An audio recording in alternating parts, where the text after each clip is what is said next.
Maria Grazia, posso girare? Possiamo iniziare.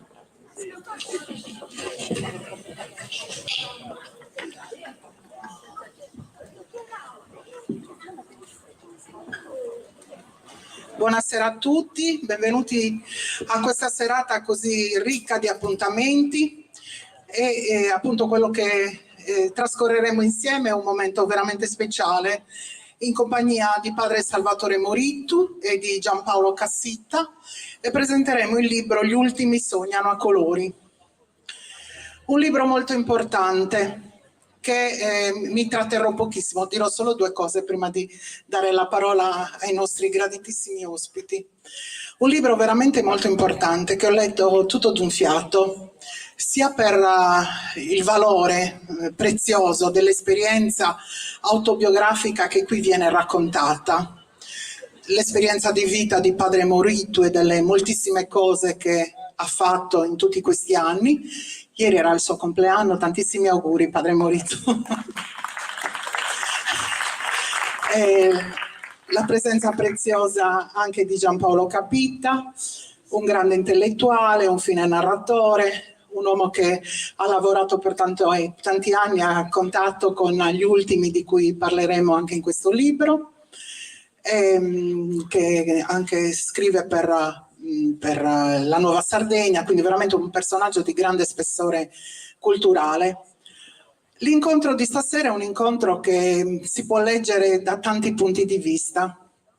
Io l'ho letto da un punto di vista umano, semplicemente umano, di una persona comune che si interroga sul senso della vita, che affronta le ingiustizie, le differenze, le povertà, le miserie, fino a dare un volto, fino a incontrare la figura di San Francesco, che è la figura che, come vedete dal saio di padre Morittu, è quello che ha tracciato la strada oltre 70 anni fa, e trovare quindi una risposta, veramente, io ho letto un libro laico, nonostante la pregnanza delle citazioni tratte dalla Bibbia, tratte dagli scritti di San Francesco e tanti altri testi, tra cui i poeti più importanti, c'è Alda Merini, ci sono tante figure importanti, c'è Tagore, insomma ce ne sono tanti, con una scrittura che, a differenza di quelli che sono i libri autobiografici, quindi il racconto della propria vita, non è scritta di pugno, almeno così ho seguito, di padre Salvatore, ma si avvale della perizia di un grande giornalista, di un grande uomo di lettere. E quindi leggendo questo libro veramente rimaniamo rapiti da questa capacità evocativa che riesce a dare concretezza a un'esperienza che non è la sua, ma immediata attraverso la sua scrittura, e che ci restituisce veramente una umanità che può essere quella di tutti noi, quindi uno sguardo universale sulla vita, sulle domande del nostro tempo. Ecco, è in questa prospettiva che mi piacerebbe, se voi siete d'accordo, condurre qui questa nostra conversazione. E prima di tutto io mi soffermerei innanzitutto sul titolo, che è un titolo che è stato forse trovato insieme, mi sembra di capire, perché padre Morittu pensa agli ultimi, pensa ai colori della vita, ai colori che ci circondano, di cui a volte siamo pieni, a volte no. E poi questo titolo, mi sembra di aver capito, è stato Giampaolo che l'ha suggerito. Allora, sì. Allora, io prima do la parola a lei, però mi piacerebbe fare una conversazione a tre, quindi prima... Allora, padre Morittu. Sì, una testa, sì, prego. Padre Salvatore. Allora, volevo chiederle, nel testo appunto lei ha raccontato di sé, ha parlato di sé, ha raccontato la sua vita. Ecco, ci dà uno spunto di lettura sul titolo e poi cominciamo questo discorso su di lei, che è nato frate, come dice tante volte nel testo. Buonasera a tutti intanto e grazie di cuore per l'invito. Siamo venuti ben volentieri insieme a Giampaolo a condividere con voi questo momento, perché tra l'altro nel mio passato ci sono state delle vicinanze molto importanti e interessanti con Serramanna, e nel caso fossi tentato anche a dire qualche bugia sulla mia infanzia non me lo permetterei, perché in fondo c'è una mia cugina di Bonorva che ha fatto famiglia qui a Serramanna e quindi mi scapotterebbe subito. Bene, intanto per trovarmi più a mio agio vi voglio dire questo. Questo libro non nasce perché a un certo momento io ho avuto desiderio di dare eternità al mio nome, a ciò che ho fatto e via, per cui sono andato a vedere chi poteva tirarmi la volata per creare un libro che così sanciva in qualche modo una reputazione, un orgoglio, una fama e via. No, non è stato esattamente così. La proposta è partita da Giampaolo e gliene devo dare assolutamente atto, ed è nato in un momento un po' particolare. Io avevo invitato Giampaolo, ma anche la Murgia a fare un incontro a Sassari sull'AIDS.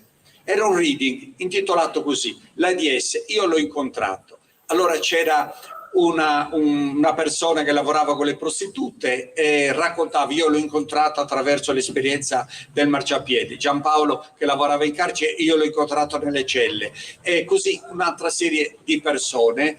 Michela Murgia doveva fare la prima e l'ultima di copertina, dopodiché, come si è solito fare anche per un gesto di buona educazione, siamo andati poi insieme a condividere la cena. E io sono capitato a destra avevo Michela Murgia e a sinistra avevo Giampaolo.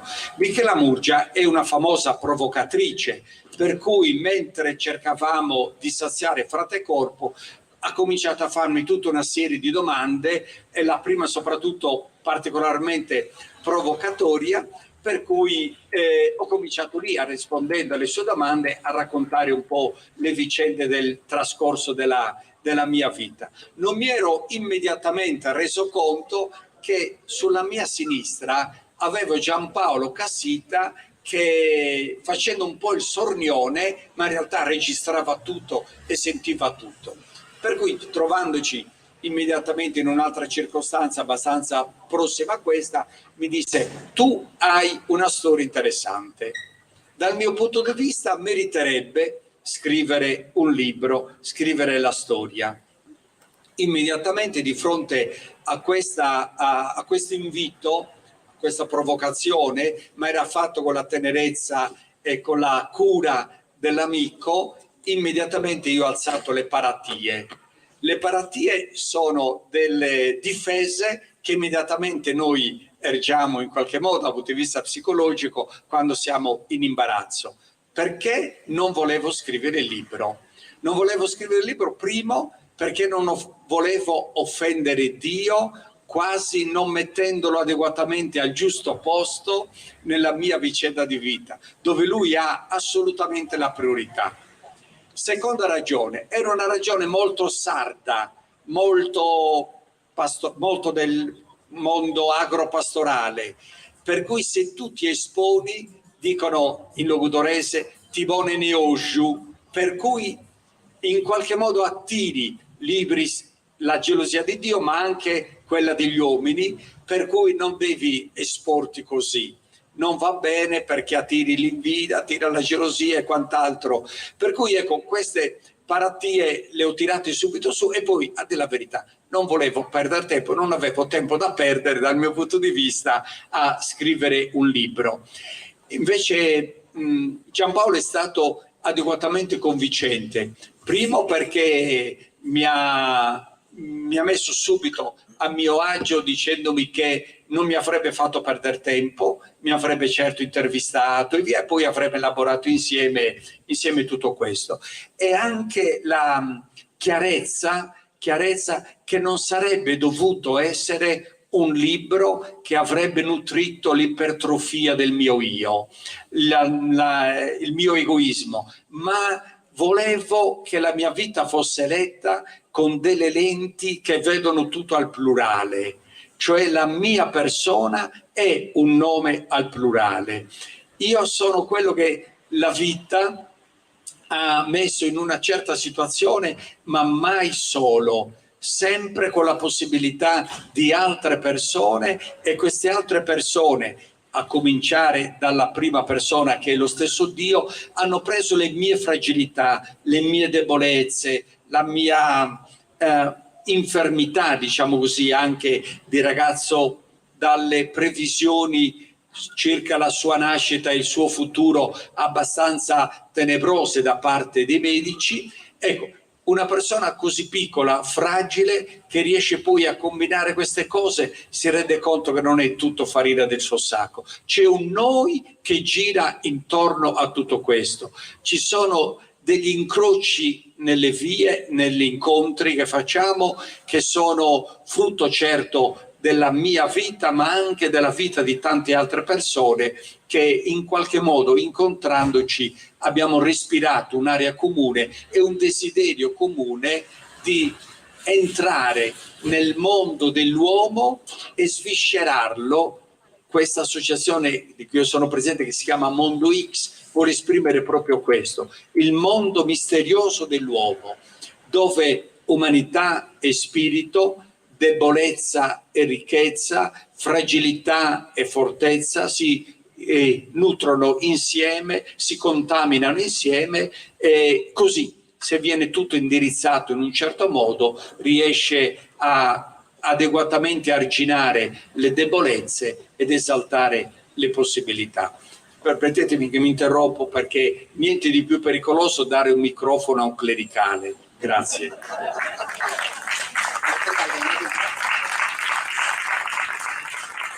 Invece a Giampaolo Cassita voglio chiederle invece com'è stato lavorare fianco a fianco per un lungo periodo di tempo con Padre Salvatore. Allora, buonasera a tutti, grazie anche da parte mia, ma è stato positivo. L'unica cosa negativa è che mi sono dovuto leggere la Bibbia, insomma, queste cose qua. Che no, nel senso che leggerla anche con gli occhi di Salvatore, che non è la cosa semplice, insomma, perché lui mi raccontava le sue storie e io ovviamente non conoscevo i luoghi dove lui era stato. Ero stato ad Assisi, ma visto tra l'altro in un convegno per lavoro, quindi visto con occhi diversi ovviamente, no? E quindi lui mi raccontava questa storia. Mi ricordo quando lui mi disse alla Verna che c'era la neve, che i frati uscivano perché bisognava andare a fare il discorso del presepe, eccetera, che uscivano scalzi. Io mi immaginavo questa cosa quando me la raccontava e provavo a scriverla. E una delle cose più importanti che lui mi raccontò è Gerusalemme. Dentro il libro c'è un pezzo molto importante, molto forte, che è Gerusalemme, che è il crogiolo delle religioni, è l'incrocio delle storie di tutti, secondo me. Lì dentro ci siamo tutti. Ci sono i musulmani, ci sono gli ebrei e ci sono i cristiani, quindi ci sono le tre religioni che credono in un unico Dio, che è quello, l'unico, diciamo. E quindi ci si incontra. Io non avevo mai visto Gerusalemme, non so se qualcuno di voi magari l'ha vista, poi ci sono andato. E quindi quando lui mi racconta questo incontro, che lui avviene con un incontro con un frate molto importante che gli dirà una cosa importante, quindi lui riuscirà a capire anche qual era la sua strada. Quindi mi racconta questa storia, tra l'altro anche simpatica sotto alcuni punti di vista, e io mi immagino e dico: guarda, il primo capitolo che scriverò sarà questo, poi mi dici come va. E scrivo questa storia dell'incontro. Mi lo legge e dice: ah sì, molto bello, mi piace, eccetera, sotto alcuni aspetti. Dopo un po' però mi dice: ma perché non vieni a Gerusalemme? Stiamo organizzando un viaggio e vedrai Gerusalemme. E me lo disse non perché io avessi scritto male quello che io avevo scritto, che poi ho buttato ovviamente, però l'abbiamo completamente riscritto, però mi sono reso conto che cosa voleva dire Gerusalemme, soprattutto per un francescano, ma mi sono reso conto che cosa voleva dire anche essere francescani. Quindi, come dire, il mio passaggio da laico, è vero, è un libro molto laico, e ci tenevamo forse a farlo anche laico, perché sarebbe stato anche molto semplice, no? Dire, fare un libro su Padre Burito che parla di San Francesco. Vabbè, ok, certo, non c'è nessun problema, però il problema era mettere San Francesco, cioè quello che lui aveva detto all'interno di tutta una serie di passaggi. E mi piace molto che questa rassegna si chiama Strangers, no? Quindi stranieri. E io oggi in un'intervista a radio, Unica Radio, ho detto una cosa, che bisogna rivoluzionare tutto. Non esistono gli stranieri, cioè perché non esistono le patrie, esiste il mondo, nessuno è straniero nel mondo. Ecco, questo era un passaggio molto laico, se vogliamo, che noi abbiamo tentato di fare. Padre Morittu è uno di quelli che non ha chiuso la porta a nessuno, quindi significa che lo straniero non c'è. Se tu vieni da me vuol dire che tu hai bisogno di me, non che hai bisogno di me, che hai bisogno di qualcosa, quindi io mi preoccupo di te e poi nel caso mi occupo. Ecco, questa cosa che noi ci siamo incontrati in carcere all'Asinara nel 1986 con i detenuti, lui veniva per sentire dei detenuti da 3 anni, la sua comunità era appena giovane, l'altro giorno ha compiuto 40 anni, quindi insomma siamo diventati anziani insieme alla comunità e purtroppo l'eroina non è stata debellata. Ecco, questo è stato forse il nostro cruccio, non penso per colpa nostra, però insomma è un grosso problema che continua a rimanere. Però ecco, il fatto, lui mi ha insegnato, cioè questo passaggio era importante, dobbiamo preoccuparci di quelle persone che sono gli ultimi, ma non è vero che sono gli ultimi. Chi ha deciso che l'afgano è ultimo? Chi ha deciso che il libico è ultimo? L'abbiamo deciso noi e noi siamo i primi. E perché abbiamo deciso di essere primi? Da qualche parte c'è una classifica particolare che, non so, Gesù Cristo ha detto i primi sono gli svizzeri, poi gli svedesi. No, non credo, non c'è scritto da nessuna parte. Ecco, questa cosa mi interessava e quindi mi interessava raccontare, anche perché subito gli ho detto tu hai una storia da raccontare, ma non è vero che c'è la luce, l'abbiamo tutti una storia da raccontare, tutti siamo una storia. Lui è un incrocio di storie e questa è la sua fregatura e quindi siamo dovuti andare a capire l'incrocio di storie. La storia di Padre Morittu non è solo quella di un prete semplice, lui è uno psicologo, lui è stato un anno con i pazzi di Roma, insomma, quando ancora i manicomi c'erano e forse i pazzi magari no, o comunque è lì che incrocia gli ultimi i tossicodipendenti, insomma c'è tutto un passaggio molto molto forte, quindi nella lettura del libro c'è anche la storia dell'Italia, se vogliamo, perché si parte dal Concilio Vaticano II, che guardate è stata una rivoluzione, e poi piano piano si arriva ai giorni nostri, passando un pezzo di paese. Lì ha fatto tutto il mio discorso e mi ha rubato tutte le Mannaggia. No, ripercorriamoli questi momenti brevemente, alcuni di questi che sono stati appena enunciati. Prima di tutto, appunto, la sua origine, abbiamo detto Bonorva, subito nel dopoguerra, una famiglia legata molto alla fede religiosa, vissuta profondamente. Ecco, che cosa l'ha affascinata poi, quando era un pochino più grande, della figura di Francesco e di questa volontà di entrare poi in convento? Ieri ho compiuto 76 anni. Penso di ritenermi fortunato di essere nato nel 1946 perché ho potuto condividere un ventaglio di storia straordinario, incredibile. Io sono nato a Bonorva, figlio di pastore, legato alla terra, legato agli animali, e tutto era cadenzato col ritmo del carro, dell'asino, del cavallo, del camminare anche a piedi e via. E oggi mi ritrovo una comunicazione in tempo reale incredibile, tutto connesso, tutto connesso. Nasco in una famiglia di pastori, in una famiglia certo religiosa, e nasco a 50 metri dal convento dei Frati. Per cui quando io dico un po' così provocatoriamente, arditamente, di essere nato frate, è perché insieme alla mia famiglia, la mia mamma molto religiosa, per certi aspetti anche un po' esagerata, un po' bigotta, mio padre pastore sardo di poche parole ma di una grande sensibilità e via, San Francesco era di casa, mia mamma terziaria francescana, la mia sorella più grande terziaria francescana, l'altra sorella si fa suora francescana e io poi mi faccio frate francescano. Quindi un insieme che ha fatto sì che io avessi nella mia infanzia la possibilità di accedere, oltre che al luogo della mia famiglia, di accedere a una realtà che era proprio questa presenza di frati a 50 metri, dove potevi sviluppare socialità, dove potevi avere anche quella prima televisione che arrivava, quelle film che ogni domenica i frati ci potevano offrire, tutta una serie di relazioni, di rapporti molto interessanti. Naturalmente tutto condito da una aderenza non discutibile quasi col problema della fede. Per cui cresco e si introducono nella mia vita due figure. Una è la figura di un frate, padre Paolo Cocco, che era una persona carismatica allora nel nostro contesto, era un grande trascinatore. E nell'altro versante della mia storia, una insegnante delle elementari socialista, che allora era peggio di dire comunista, un insegnante che non ci ha mai fatto pregare all'inizio della scuola e nemmeno alla fine, che ha avuto per 5 anni prima la mia sorella che si farà suora, poi avrà per 5 anni me. Una donna che ha avuto un merito particolare di manifestarmi intanto una femminilità che non era facile conoscere attraverso l'esperienza delle donne di casa, delle mogli, delle figlie dei pastori e via.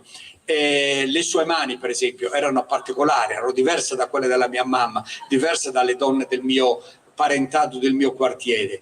E poi ha avuto un grande coraggio, quello di consumare un po' la soglia della mia casa durante la quinta elementare per convincere mio padre e mia madre che questo ragazzo bisognava mandarlo a studiare. Lei non pensava che io mi sarei fatto frate, anche se l'aveva in qualche modo intuito, ma il suo desiderio era: tu devi studiare perché tu hai le capacità di studiare. Per fortuna questa proposta è stata sposata subito dalle donne di casa, perché essendo molto fragile i medici avevano preconizzato addirittura che sarei nato morto, e mia mamma rispondeva a questo a colpi di rosario e di novene a Santa Lucia, a San Cosimo e Damiano, a Sant'Elia in cima a Montesanto. E sono nato vivo, non si è sciupato il buon Dio nelle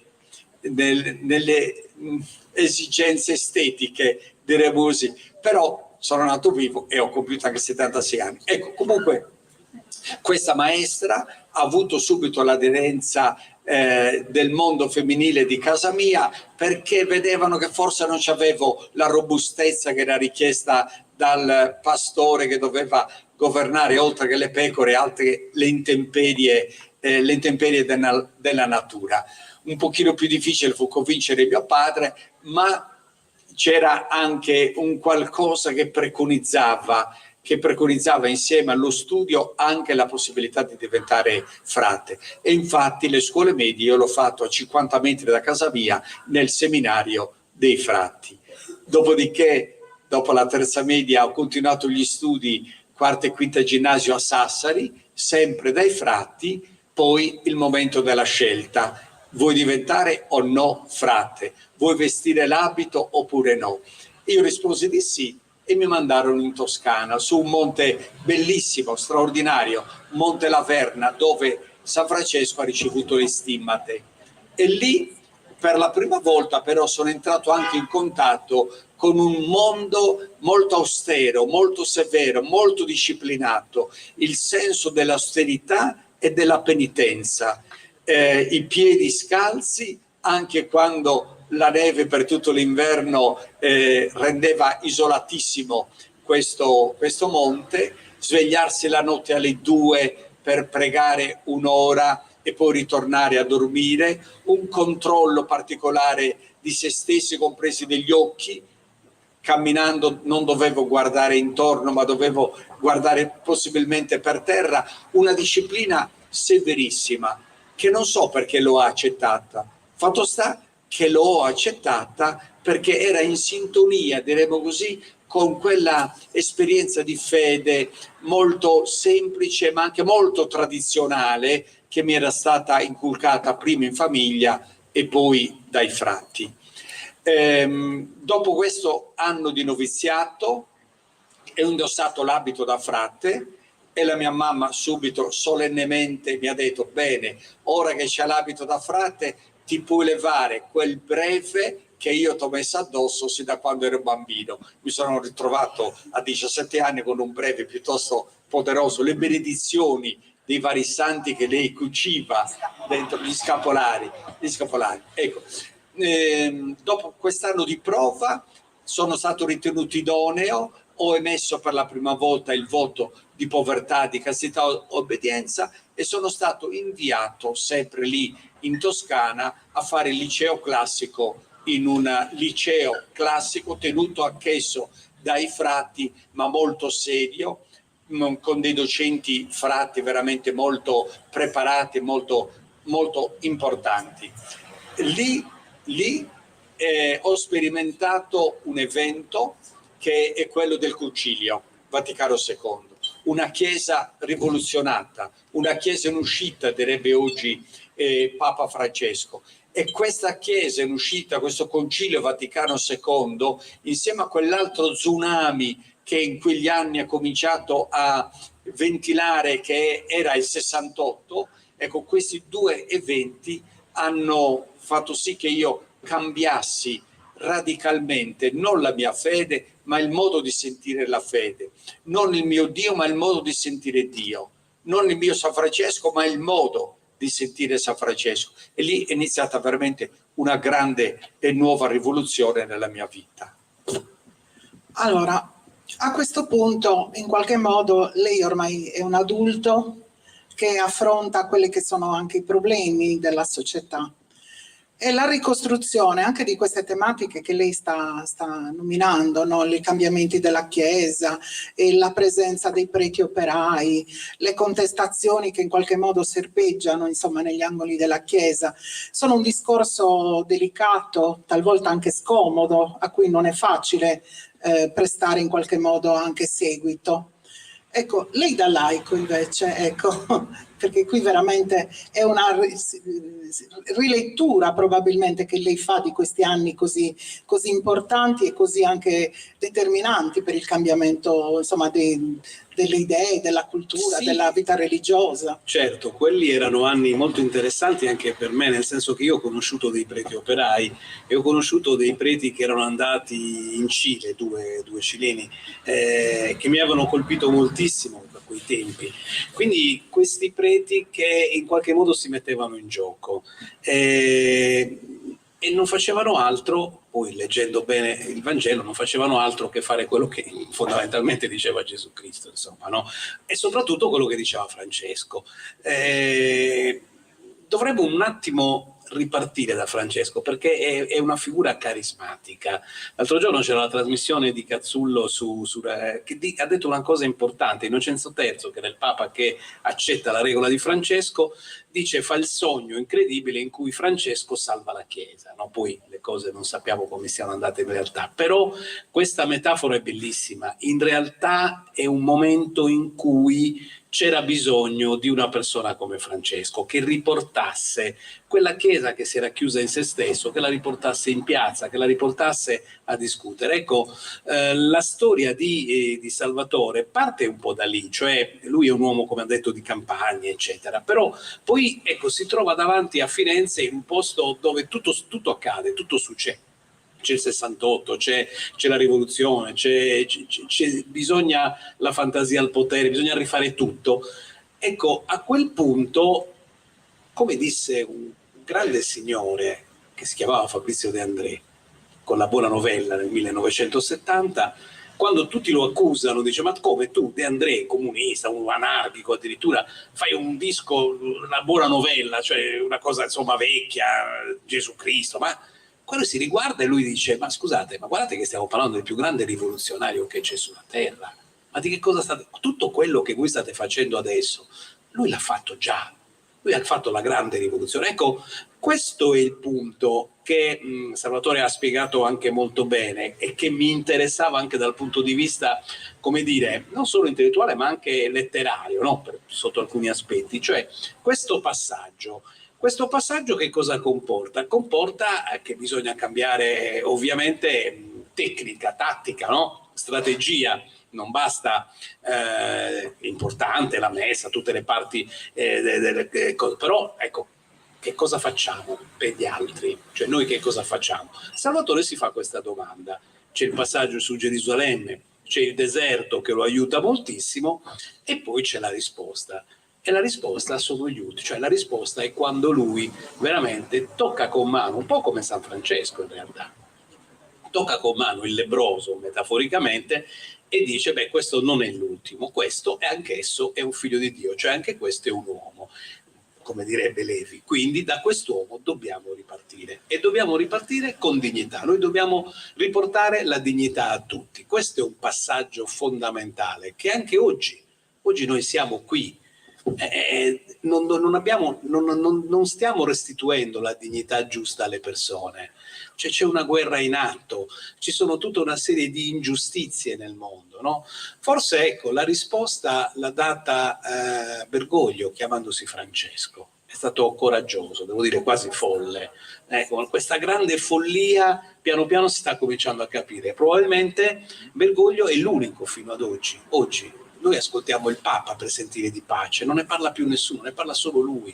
E quindi questa cosa sembra quasi il sogno di Innocenzo III, che c'era bisogno di un'altra persona che salvasse la Chiesa, e forse salvasse, cioè aprisse gli occhi a noi, ecco, in senso laico, lo dico, perché è importante questo discorso. E quindi il passaggio fondamentale, ecco perché dico che Salvatore c'ha una bella storia, il passaggio fondamentale è l'incontro con gli altri. Lui ama parlare al plurale e ha ragione, perché da soli non siamo niente, noi facciamo le cose per gli altri e con gli altri e quindi questo discorso del noi è molto bello, infatti da lì in poi, ecco, se Salvatore prima litiga con se stesso e con Dio, a un certo punto c'è questo litigio, insomma, no? Nel deserto, questa cosa, dove lui è Dio, insomma, se la gioca, non voglio dire, no? Ecco, a me è piaciuto questo discorso, scriverlo, proprio questa forza, questa lotta interiore, come dire, ma tu chi sei, cosa vuoi da me? Ecco, nel momento in cui si risolve questo discorso, e si risolve il problema anche con Francesco, che era più amato di Dio a un certo punto, allora a quel punto io credo che lui dice, bene, a questo punto io non sono più solo, devo lavorare per gli altri. E questo è il punto fondante e fondamentale. Allora, frate, poi sacerdote e poi psicologo. In un primo momento non sembrava troppo propenso a prendere anche la strada del sacerdozio. Parla di maiores e di minores, no? Lei tentava di mantenere questa sua minorità, se così si può dire, ma non si può dire così. Ecco, questa è una domanda. E poi l'altra domanda è: che cosa hanno in comune queste tre figure? In realtà tantissimo. Mettono l'uomo al primo posto. E quali aspetti però dell'uomo? Vivere quegli anni nella realtà di Firenze è stata una fortuna, un'opportunità veramente straordinaria per me. Chi ricorda quegli anni ricorda anche che siamo vissuti con una guerra in atto, che era quella del Vietnam, e con un anelito di pace fortissima. In quegli anni, grazie al concilio, grazie alla contestazione giovanile, io ho riscoperto la figura di Francesco che non ha frontiere e che il mondo è il suo chiostro, il mondo è il suo convento, è un uomo pieno di umanità, pieno di tenerezza, che viene convertito da un lebbroso, non da un teologo, viene convertito da un lebbroso e poi incontra, tramite il volto del lebbroso, incontra quello di Dio. Così pure Francesca ha fatto con me, mi ha fatto riscoprire il volto di Dio tramite l'esperienza più profonda diremo così, dell'umano. In quegli anni la vicinanza, la prossimità con diversi gruppi giovanili di varie estrazioni mi aveva fatto aderire a un movimento, lo si chiamava Cristiani per il Socialismo. Era il desiderio di far sposare Gesù Cristo con Marx, pensando a una possibile visione del mondo dove le classi sociali potessero essere così riportate a una dimensione di maggiore uguaglianza, di maggiore solidarietà, di maggiore fratellanza. ed è stato proprio l'esperienza con questo movimento, ma anche le esperienze fatte all'estero. Io andavo nel 68, ho passato l'estate in Francia a fare il manovale muratore, nel 69 l'ho passato in Belgio a fare lo stesso manovale muratore, sempre all'interno di un gruppo di volontariato universitario. Ecco, queste esperienze mi hanno portato a leggere, a rileggere la mia vita e anche la mia vocazione con quelle che allora erano considerate i discorsi che riguardavano le classi sociali. San Francesco aveva una visione molto chiara della realtà: c'erano i maiores e c'erano i minores, c'erano i garantiti e i non garantiti, i privilegiati e quelli addirittura umiliati, osteggiati. E la sua scelta è stata chiara: io voglio avere una militanza chiara tra i minores, i miei frati si chiameranno frati minori. Allora, prossimo a laurearmi in teologia, a diventare anche sacerdote, metto un grande punto interrogativo non sul mio essere frate, ma sul diventare sacerdote, quasi che diventare sacerdote mi avrebbe portato all'interno di una classe sociale, di una classe di privilegiato, di difeso, di garantito, che era l'antitesi in qualche modo di quello che era la scelta vocazionale di Francesco. Allora decido di non diventare sacerdote, ma lo nascondo questo, lo racconto solo a persone fidatissime, mai per esempio ai miei familiari, perché a Serramanna come a Bonorva allora la distinzione era chiara: o sei sacerdote o sei padre Gilcante, e il padre Gilcante non entrava nelle corde della mia famiglia o del mio quartiere o del mio paese per una persona che aveva studiato. Ecco. In questa situazione però entro anche in crisi, avverto tutta la difficoltà e il rischio della scelta, e in quel momento mi capita una grande opportunità. Finito di studiare teologia a Firenze, il mio superiore da Cagliari mi dice: perché non vai a specializzarti in Bibbia a Gerusalemme? Perché? Perché sei un bravo ragazzo, perché studi. Questa storia di essere un ragazzo studioso è quello che mi ha sempre difeso, perché nel 68, quando tu dovevi partecipare a una dimostrazione, a uno sciopero, a qualcosa, l'adulto cosa ti diceva? Ma smettila, mettiti a studiare, fai cose serie. Ecco, io studiavo, nessuno poteva rimproverarmi che non studiassi, rendevo anche a scuola, per cui questo metteva anche i miei responsabili un po' spalle al muro. Ecco, sono stati buoni con me, mi hanno permesso veramente tante cose. Allora loro mi mandavano a Gerusalemme per studiare, io andavo a Gerusalemme per risolvermi questo problema, uscire da Firenze, che amavo molto, uscire da quel contesto e andare in un posto che era totalmente altro. Non era solo la città vecchia di Gerusalemme che mi avrebbe ospitato, era anche il deserto vicino, il deserto di Giuda, il luogo della solitudine, il luogo dove non ci sono tracciati precostituiti e dove devi cercare di fare di tutto perché al di là di tante chiacchiere, di tanti rumori, possa percepire una voce, una parola chiara, una parola che ti indirizza verso il futuro. Ecco perché io arrivo a Gerusalemme non per una visione turistica o anche pellegrinante, come si intende oggi il pellegrinaggio nei luoghi santi, che ne ho fatto anche tanti e sempre contento di farlo, ma proprio per una ricerca interiore ancora più profonda. Il fatto a cui alludeva all'inizio Giampiero, ve lo voglio raccontare, c'è anche una parolaccia di mezzo, mia cugina però mi perdonerà. A Gerusalemme i primi giorni stavo male perché mi sembrava di essere piombato 100 anni dietro nella storia. C'era tutto un modo di vivere sia dei frati sia delle realtà sociali che erano altro rispetto a quello che io sognavo.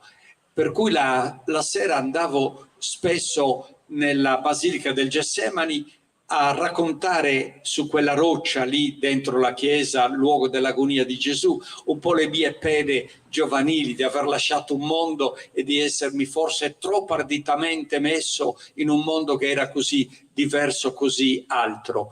Bene, un giorno, superate la Porta dei Leoni di Gerusalemme, andando verso il Cedron dove sta la Basilica dell'Agonia, supero un frate dalla statura più o meno della mia stessa altezza, un pochino più robusto, e io lo saluto, dopodiché lui mi dice, appena 2 passi avanti a lui aveva fatto: ehi tu, ma sei uno di quegli studenti venuti quest'anno a studiare? Io mi fermo, lui mi fissa proprio negli occhi e le dico: sì padre, sono uno di quelli.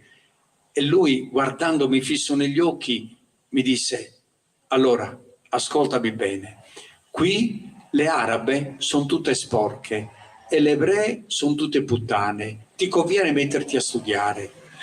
Per me fu un fulmine incredibile, perché io avevo visto quei frati invece che mai e poi mai lì a Gerusalemme si sarebbero permessi di parlare in questo modo. E le dico: scusi padre, ma lei vive qui? Sì, mi dice con un modo un po' così affrettato, quasi che fosse una stranezza questa mia domanda. Sì, io vivo qui, io mi chiamo padre Emanuele Testa. Padre Emanuele Testa aveva scritto almeno un'ottantina di libri di esegesi ed era lì uno dei professori più celebri, perché io però non avevo fatto in tempo ancora a conoscere. E in quelle circostanze dice: io ho probabilmente bisogno di lei, perché ho da parlare un po' della mia situazione, della mia vita, oltre che degli studi che devo fare. E lui mi dice: sì, guarda, quando vuoi venire, vieni, però se ti vuoi confessare vai dal mio vicino di stanza, che è padre Bellarmino Bagatti, un grandissimo archeologo, celebre anche lui, e anche tra l'altro un santo. Ecco, mi trovai, grazie a queste figure, messo in una dimensione di Gerusalemme che non era solo passato, non era solo tradizione, non erano solo cerimonie da fare, ma mi manifestava già un'umanità che mi sarebbe stata molto utile e molto preziosa.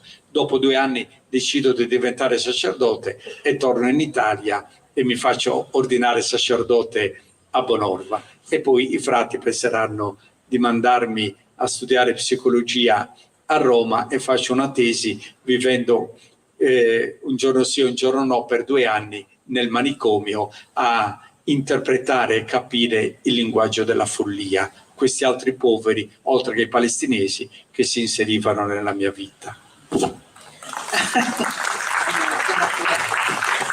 Allora, ci sono alcune parti molto importanti che preparano proprio quest'ultimo momento che ha appena descritto Padre Salvatore, cioè quegli anni che sono immediatamente, che precedono quella che poi diventerà la legge Basaglia, e quindi l'abolizione del vecchio manicomio, e soprattutto una nuova connotazione, una nuova destinazione per queste persone, una comprensione certamente diversa anche per il loro vissuto, per i loro problemi.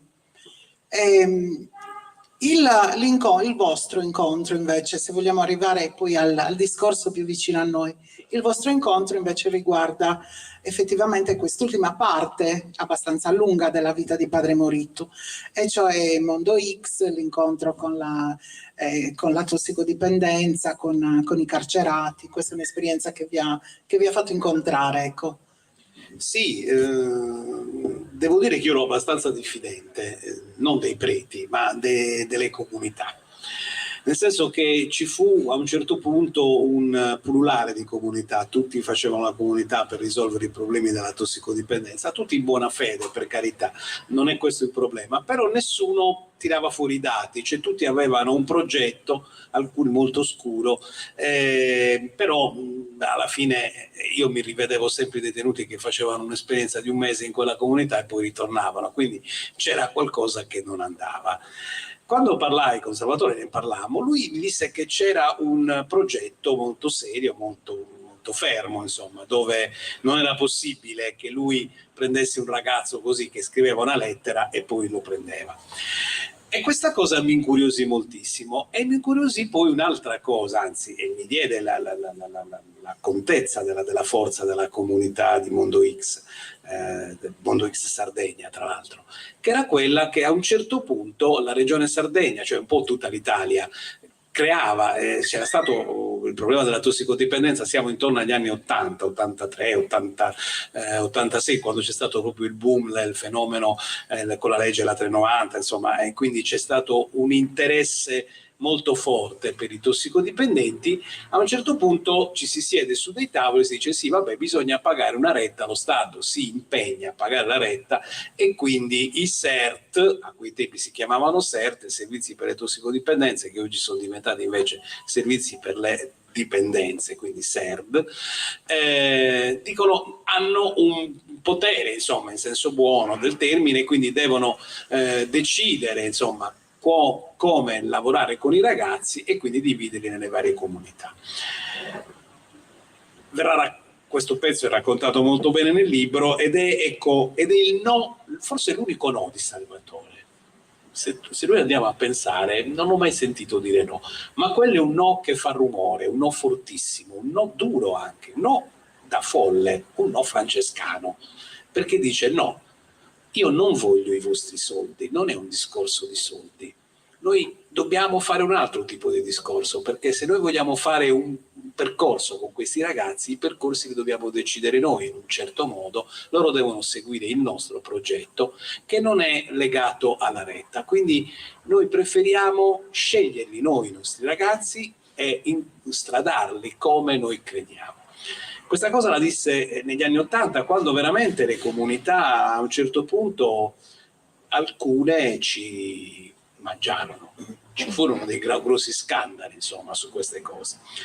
Ecco, voi direte, vabbè, però poi alla fine come è andata a finire? È andata a finire che lui la chiama la divina provvidenza, e io ritengo sia giusto, non ha cambiato idea, quel no è rimasto no. E quindi quel no è un impegno fortissimo anche davanti al ragazzo. Guardate, quel ragazzo che è a Saspu sa benissimo che lui è lì e non ci sono i soldi della regione per lui. Lui questo lo sa, e sa anche a quel punto che Padre Salvatore e gli altri ragazzi, con cui ormai lui non è più solo, quindi c'è i noi che si occupano di lui, si preoccupano di lui, si occupano di lui, ma lui deve rispondere. Cioè lui deve restituire, questa è la cosa più importante e fondamentale. Questo lo dicevo anche ai detenuti, quando io li salutavo, che stringevo la mano l'ultimo giorno di carcere, dicevo, guarda, io spero che tu mi odi. Come mi odi? Sì, mi odi così tanto che da qui non ci passi più. Insomma, ci possiamo trovare da un'altra parte, ma che tu non passi più qua. Cioè questo odio, insomma, in senso biblico, utilizziamo il termine. Quindi, ecco, questa cosa, quando Padre Salvatore, e quindi quando la comunità abbandona il ragazzo e lo restituisce alla società, quel passaggio è fondamentale, perché sa benissimo che lì è stato costruito tutto all'interno di quella comunità, e lui ha contribuito molto. Quindi questo è stato il gancio, secondo me, più forte in quegli anni, che mi ha fortificato e che mi ha fatto dire, mi ha fatto credere che ci sono delle possibilità. Poi ci sono anche altre comunità che hanno salvato ragazzi, adesso non vogliamo, per carità, ci mancherebbe.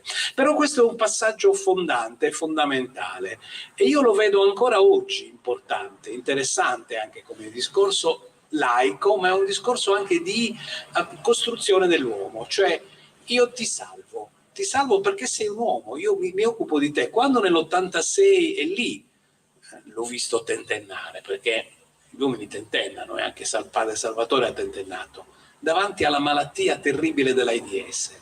Lì a quel punto lo scoramento è stato terribile. Mi ha raccontato, non so se poi nel libro lo scriviamo, che lui aveva quasi vergogna di andare ai funerali. A un certo punto lui si vergognava di andare ai funerali e di essere riconosciuto, perché quel ragazzo significa che stava nella sua comunità, quindi era morto di AIDS, quindi era un appestato, quindi era il nuovo lebbroso. Ecco. Lì a quella risposta che era terribile, no? Io lavoravo in carcere, avevamo il terrore anche dei detenuti per toccargli la mano, avevamo i guanti, c'è stato un periodo peggio della pandemia, insomma, c'era veramente molta paura perché non sapevamo che cos'era, non si capiva all'inizio che cosa fosse, no? La saliva, si diceva di tutto ormai. Ecco, a quel punto quel problema, che poi piano piano per fortuna oggi è stato in certe parti risolto, ma l'AIDS esiste ancora, e guardate che non è vero che non c'è.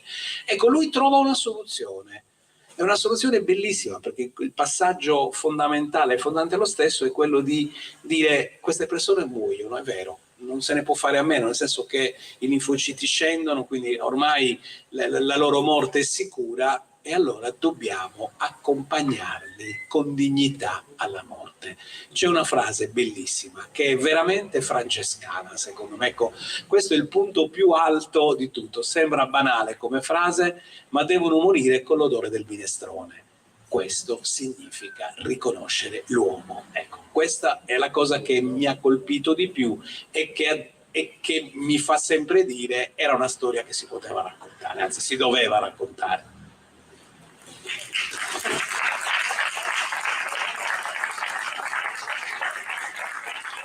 Di quegli anni c'è soprattutto io almeno così ho letto, la fatica di trovare anche un protocollo, una procedura che si potesse realizzare per avvicinare questi ragazzi, per avviarli ad un percorso innanzitutto di rinascita, insomma, e poi un percorso che desse loro un nuovo sogno da vivere nella loro vita. E quindi io immagino con quanta gioia lei abbia accolto i primi che si sono presentati e che dopo molti tentennamenti sono rimasti, sono guariti, hanno poi accompagnato altri ragazzi in questo percorso. E lei ne parla a lungo, anche e soprattutto quando parla dell'altra comunità di Saspru, vero? Ma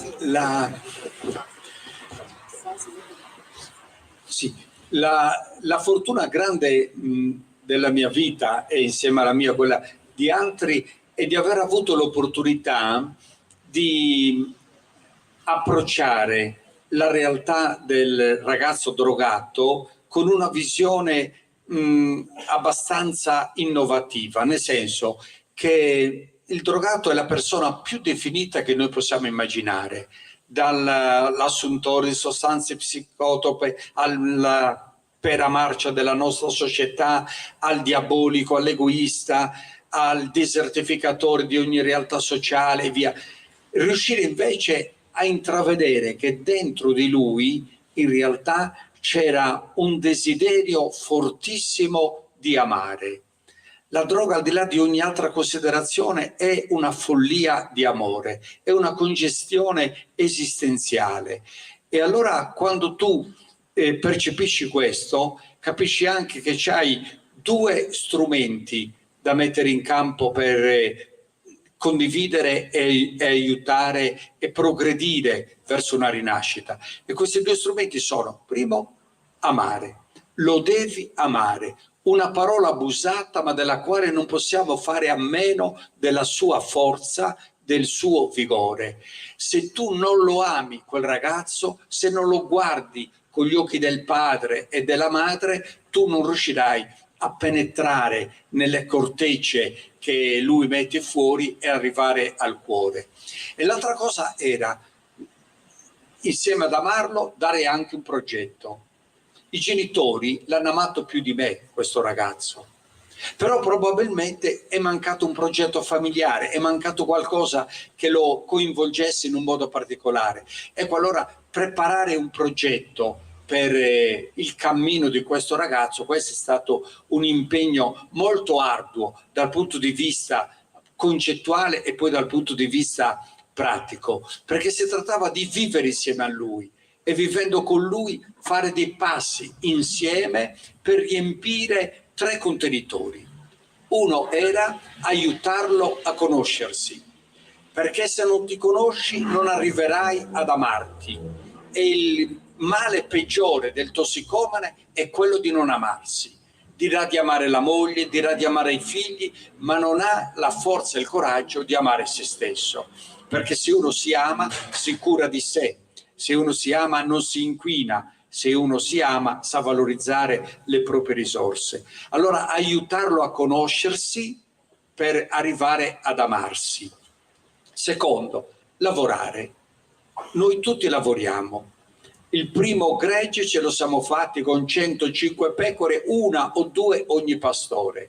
E abbiamo creato un allevamento, siamo ritornati alla terra, ci siamo innamorati della terra, ne abbiamo interpretato il linguaggio, le pause, i silenzi, i momenti dinamici che ci debbono essere, perché il tempo della stagione è quello e non puoi fartelo sfuggire. Ecco, tutto questo insieme ha fatto sì che il lavoro diventasse un aiuto molto importante per la conoscenza di sé, ma anche per la sopravvivenza, per l'autofinanziamento. Ecco.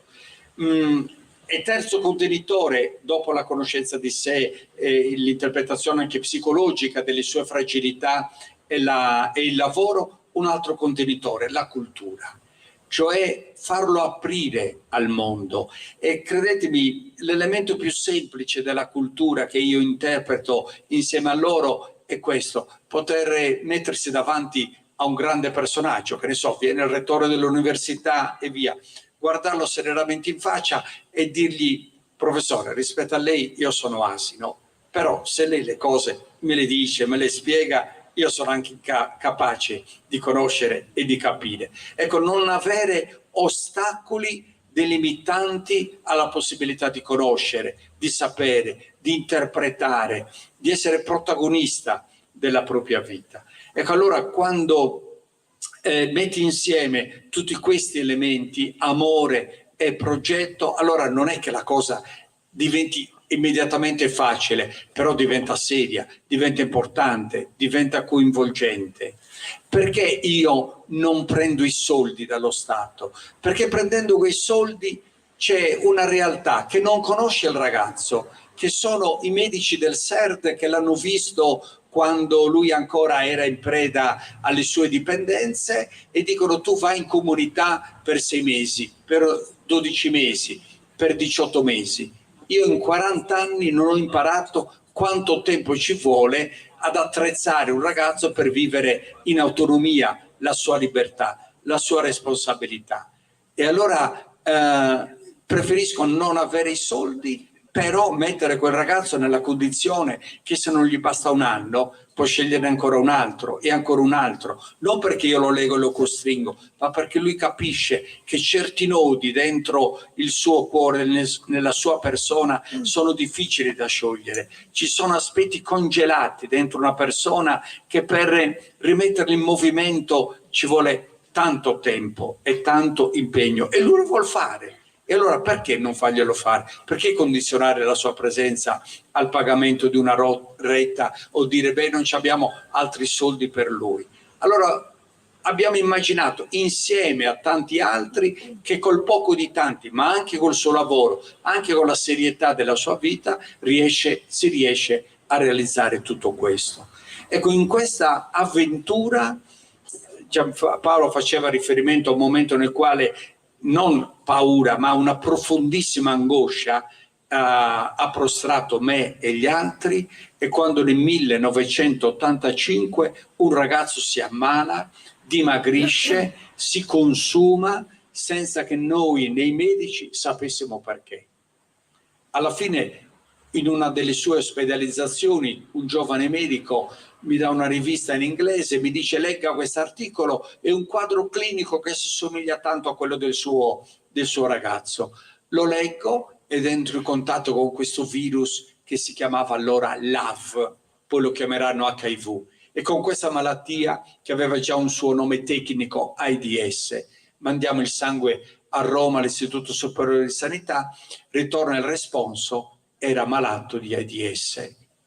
Facciamo lo screening a tutti i ragazzi delle 3 comunità, 52% sieropositivi, cioè destinati a morire, e cominciano infatti a morire. Il momento drammatico era che, non sapendo esattamente le vie di trasmissione, i medici dicevano: in ogni contagio, in ogni pandemia, la vicinanza, la prossimità è l'elemento più pericoloso. Quindi queste ragazze non devono stare insieme, rimandatele nelle loro case, rimandatele nella strada, ma non possono stare insieme. Ecco, l'aver perseverato nel dire no, vogliamo vederci chiaro perché uno contrae o meno questo virus, abbiamo scoperto che le vie di trasmissione erano i rapporti sessuali e l'uso del sangue attraverso la siringa.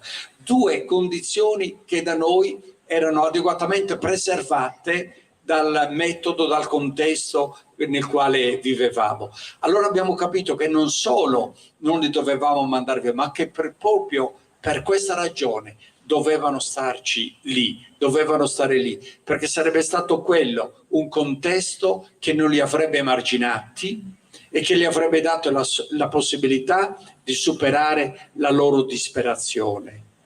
Funerali, è vero, ne ho dovuto fare tanti, ho consumato i versetti del Vangelo nel celebrare funerali, tutti difficili, pesanti, perché non si doveva sapere che quello era morto di AIDS, perché immediatamente si sentiva, la famiglia si sentiva gli occhi e le dita puntate addosso.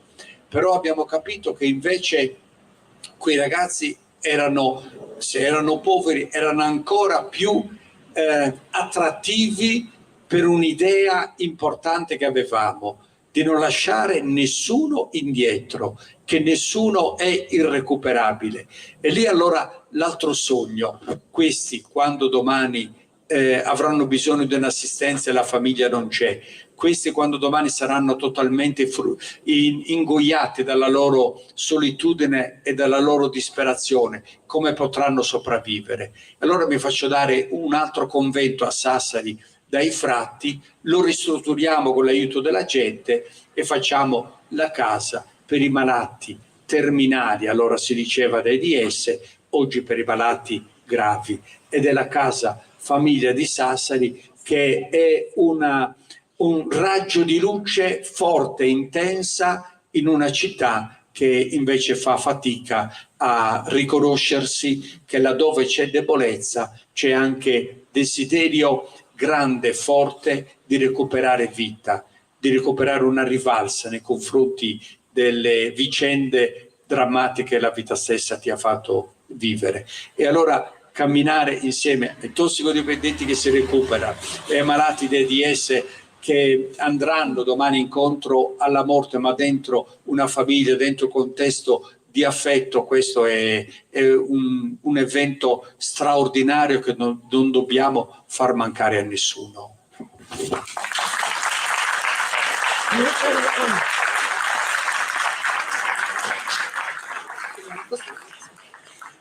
Stiamo concludendo, solo l'ultima cosa. A lei volevo chiedere, lei ha accompagnato sempre padre Morittu in questi luoghi, a Saspru, ecco, qual è l'atmosfera secondo lei? Che cosa le hanno trasmesso questi giovani? Io, chiunque va a Saspru si rende conto di una cosa, c'è scritto terra d'incontri all'entrata, ed è veramente una terra di incontri. Terra è una parola bellissima, no? La usa Francesco nella sua Laudato Si. La terra e l'incontro sono due cose forti e importanti. Se voi andate a Saspru vi renderete conto che voi fate parte di quella comunità, diventate subito parte di quella comunità. La cosa più bella quando si va a Saspru sono i ragazzi che ti salutano gioiosi, quasi come gli amici di San Francesco, no? Quindi c'è questa gioiosità, ecco, questa cosa c'è, ma c'è anche nella casa famiglia. Sotto alcuni aspetti un po' più tecnicamente ci sono più problemi perché sono dei malati, però anche lì si vede la gioiosità, quindi anche quella è una terra d'incontro, diversa però comunque c'è. Questo si nutre subito. Posso chiederle un'ultima cosa? Ha mai avuto paura di non riuscire a portare avanti oppure di sbagliare? Tante paure, soprattutto la paura di come fare, seppur attrezzato di sapere anche psicologico, di sapere biblico, come entrare nel cuore di questi ragazzi. Il mio battesimo di paternità, perché la paternità è un'esperienza che tutti dobbiamo fare, anche quello della maternità, cioè guardare gli altri con occhi di padre e interessarsi degli altri come lo farebbe un padre.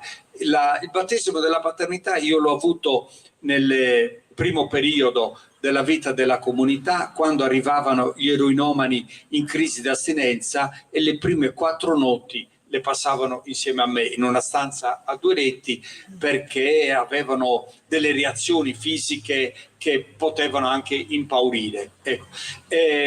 Una notte uno di questi appunto scappò, quando mi svegliai, non vedendolo in casa, erano le 2 di notte, sono andato a cercarlo in città a Cagliari, perché la prima comunità è nata nel convento di San Mauro a Cagliari. Non l'ho trovato, sono ritornato a casa, ho chiesto l'aiuto a 2 volontari che sono usciti e l'hanno trovato vicino alla stazione e l'hanno riportato a casa. Ho salutato e ringraziato questi 2 volontari. Quando poi dentro casa mi sono trovato da solo con lui, in quel momento non ce l'ho fatta, mi perdonerete, spero che non ci sia nessun pubblico ministero tra di voi. Quando me lo sono trovato così non ce l'ho fatta e gli ho dato 2 schiaffi con la forza che potevo dare io, ma però mi sono accorto di avergli anche fatto del male, tant'è che nel suo sguardo c'era anche una possibile reazione altrettanto violenta. In quel momento mi scappò una frase che non avevo pensato. Alzando la mano e il dito gli dissi: e ricordati che io sono tuo padre. Non mi ero ricordato che questo ragazzo era orfano, non mi ero ricordato. Lui immediatamente ha avuto un decadimento così muscolare, mi ha abbracciato, ci siamo abbracciati, siamo ritornati in camera e abbiamo ripreso la strada. Quello è stato il segno del battesimo della mia paternità, non lo schiaffo, ma inventare sempre, farti prendere sempre da che cosa può permetterti di condividere, di entrare dentro e poter camminare insieme per migliorare quella situazione. Questo è sempre frutto di paura, di timore e frutto anche di rischio. Però c'è qualcosa che ti spinge oltre. Grazie, grazie a padre Salvatore Morittu, grazie a Giampaolo Cassitta. C'è un premio. Grazie mille. Ora concludiamo. Volevo invitare i ragazzi di Tradizioni Popolari per consegnare prima un pensiero per tutti e 3 e poi procederemo con la consegna del premio Franco Pozzolo, testimone dell'identità sarda.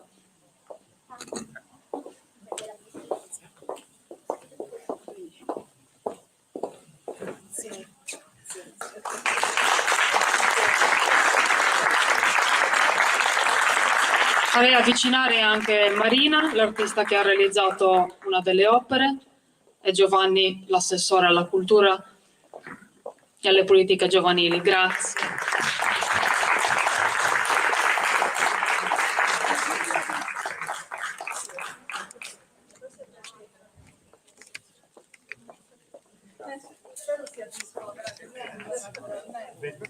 Le spiego velocemente come mai mi serve. Grazie, forse è più lungo il Sì, volevo spiegare velocemente il significato del lavoro che sto consegnando a padre Morittu. Vorrei però spiegarvelo metaforicamente attraverso un'opera scultorea del grande scultore Auguste Rodin.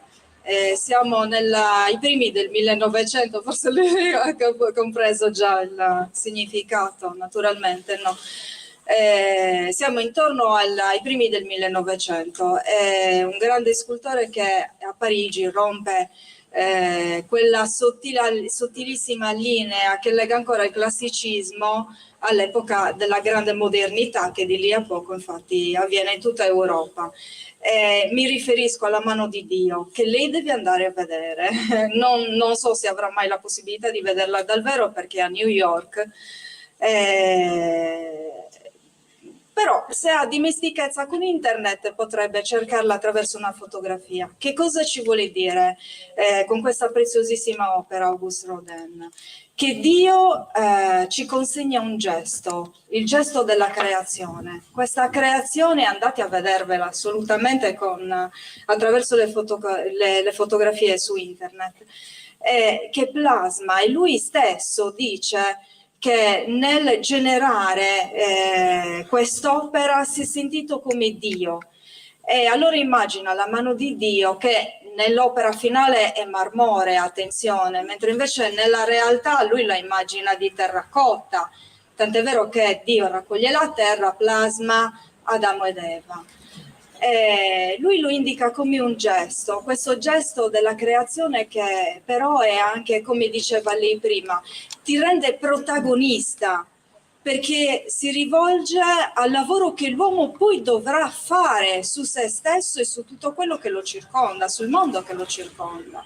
Ecco che diventiamo quindi creatori noi stessi e padroni soprattutto noi stessi. Quindi secondo me Padre Muritu, con questo mio lavoro di illustrazione, io faccio anche illustrazione, indico proprio quell'unione straordinaria che c'è tra noi e la natura, come lei stesso, no? L'amore per San Francesco che ci lega, certo, all'amore per l'appunto per la natura e soprattutto alla sua salvaguardia, no? Che dobbiamo perpetuamente ricordarci, visto che il tema del festival si rivolgeva ai rifiuti, ma è anche un tema rivolto all'ambiente. Salvaguardiamo l'ambiente perché è una cosa che noi di cui noi siamo artefici, che noi stessi creiamo quotidianamente. Grazie Maria. Grazie a voi. Ora in ultimo leggerò 2 righe sulla motivazione della consegna del premio. Salvatore Muritu, in Gli ultimi sogni a colori, insieme a Giampaolo Cassitta, ha raccontato la sua straordinaria esperienza umana. Ha fondato nel 1980 la prima comunità in Sardegna per i tossicodipendenti, la comunità San Mauro. Successivamente ha fondato la comunità di Saspru, Siligo, di Campo Eluas, Uta, i 2 centri d'accoglienza a Cagliari e a Sassari e la casa famiglia a Sassari per gli malati di AIDS. La sua esperienza ben descritta in questo testo ci racconta di un testimone del nostro tempo che ci insegna e vuole farci capire che non bisogna lasciare nessuno indietro. Nel mondo non servono solo i vincenti, ma è fondamentale valorizzare e tendere la mano soprattutto a chi è più fragile. Per queste motivazioni la Commissione assegna il premio Puzzolo a Salvatore Muritu e Giampaolo Cassitta.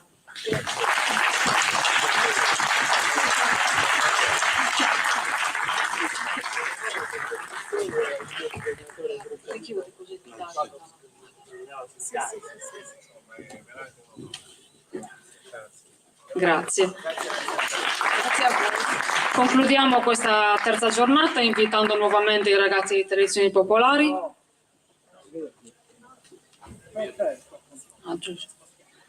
Francesco, c'è stata una modifica tecnica. Francesco Virdis, ti invito a raccontarci dell'ultima opera. Ciao, buonasera a tutti. Allora, oggi vogliamo parlare di Giuseppe Todd, che questa terza giornata è stata espressa anche attraverso la sua visione di quello che poi sono tutte le tematiche che sono state trattate stasera. Tutte tematiche che provengono comunque da uno stato di disagio che poi passa attraverso comunque la debolezza di queste persone, che grazie poi a persone come il padre possono essere aiutate comunque a attivare un percorso che le manda in una direzione di recupero. Giuseppe è comunque un artista di Serramanna, figlio del muralismo, che negli anni ha sempre rappresentato comunque la sua visione e anche attraverso gli aspetti comunque del suo stile, comunicando comunque anche stati di disagio e presenza di forme che mandano comunque a un riflesso di tutti quei problemi sociali che poi vive l'artista e riesce a esprimere attraverso comunque le sue forme e il suo stile. Dopo di questo vorrei concludere, anche perché il mio tempo è veramente stretto e ci sono 2 minuti. Il terzo minuto lo dedico ringraziando a tutti, ovviamente l'organizzazione di Strangius e tutte le persone che stanno collaborando per far sì che questo evento comunque continui e nel tempo diventi sempre più importante, perché se lo merita e mi fa veramente piacere e onore essere qua a poter condividere il mio pensiero. Buon proseguimento a tutti e buona serata. Grazie. Allora, un'informazione di servizio: domani sera l'evento si svolgerà non più presso il chiostro, ma a casa Onni Spaccini. Ora... Sarò io l'artista domani, scusa, volevo aggiungere questa cosa, quindi venite tutti a... No, basta. Ciao. Naturalmente. Possiamo avviarci alla conclusione, quindi rinvito nuovamente i ragazzi di Tradizioni Popolari, che non vedo.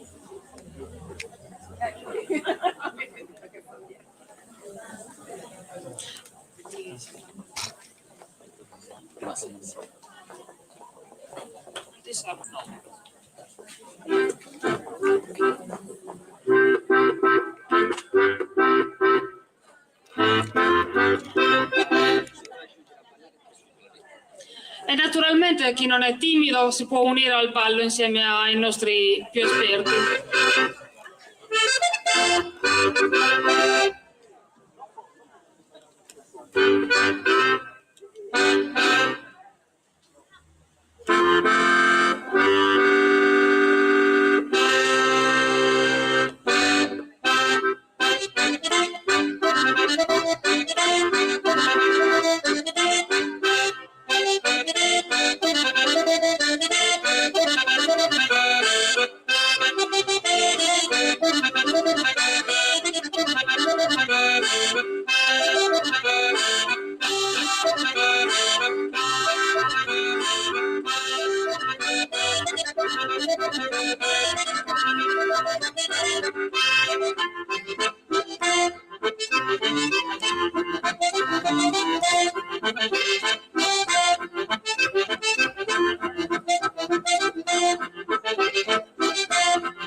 A minha